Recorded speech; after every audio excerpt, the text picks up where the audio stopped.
E aí, tudo certo? Sabe quando a gente bate o olho em alguma coisa, pode ser um quadro, um filme ou uma página de um livro, e tem aquela sensação de que tem algo mais ali, sabe? Algo escondido bem debaixo do nosso nariz? Pois é exatamente sobre essa busca por significados mais profundos que a gente vai conversar hoje. Então, bora mergulhar nessa ideia.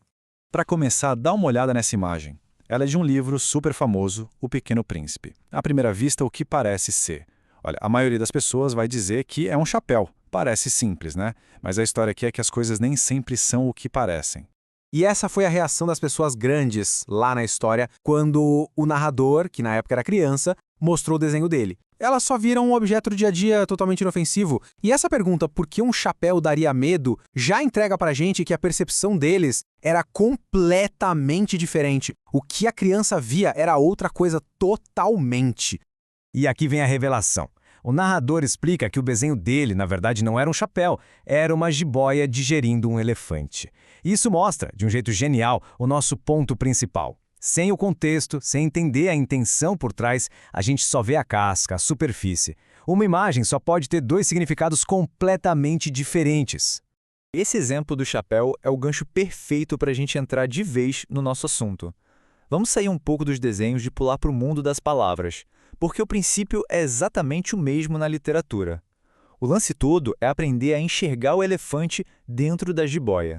Pode até soar meio estranho, mas essa frase é a pura verdade. Porque, ler de verdade não é só deslizar o olho pela página e entender o que as palavras significam. É um processo ativo.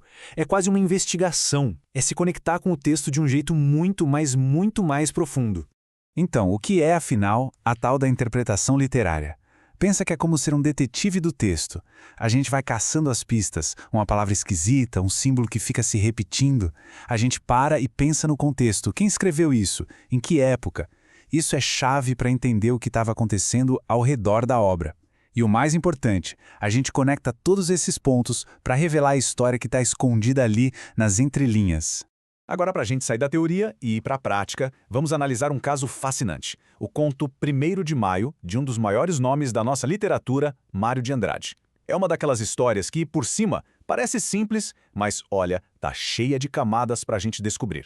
O nosso personagem principal não tem nome. Ele é só o 35.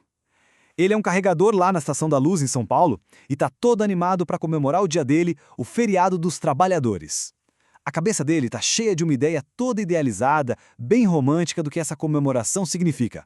E olha só que curioso o jeito que essa empolgação aparece. Ele não está pensando em discursos ou em manifestações tranquilas. Não, ele sonha com uma turumbumba macota, uma baita confusão, uma briga. Essa é a ideia que ele tem de lutar pela classe dele, uma visão bem ingênua que vem mais do que ele lê nos jornais do que da vida real.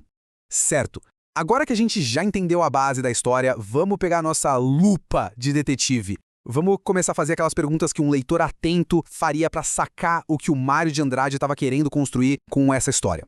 Essa é a primeira pista gigante que o autor deixa cair no nosso colo. Por que 35? Ou 486? Ou 22? Por que não João, Pedro, Carlos? Essa escolha com certeza não foi por acaso. O que será que essa falta de nomes quer dizer? Antes de avançar, vale a pena dar uma pausa e pensar um pouquinho nisso. Então, o que isso pode querer dizer? Bom, existem alguns caminhos. Talvez os números mostrem como a sociedade industrial daquela São Paulo antiga via os trabalhadores. Não como gente, mas como peças que podiam ser trocadas numa máquina. Ou, quem sabe, o 35 não seja uma pessoa, mas um símbolo de toda a classe trabalhadora. Ou ainda, pode ser sobre como a cidade grande engole a identidade das pessoas. Percebe? Não tem uma resposta certa única. A riqueza está justamente em explorar essas possibilidades. E o motor da história está todo nesse contraste, nesse choque de realidade. Por dentro, o 35 se sente parte de uma coisa gigante, um operário da nação, cheio de um sublime desejo de fraternidade. Só que o mundo real dá na cara dele com zombaria e indiferença. Os colegas tiram sarro porque ele não está trabalhando. A cidade está vazia.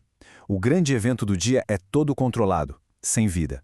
É essa pancada entre o ideal e o real que causa o tal desabalar nebulinoso de ilusões dele.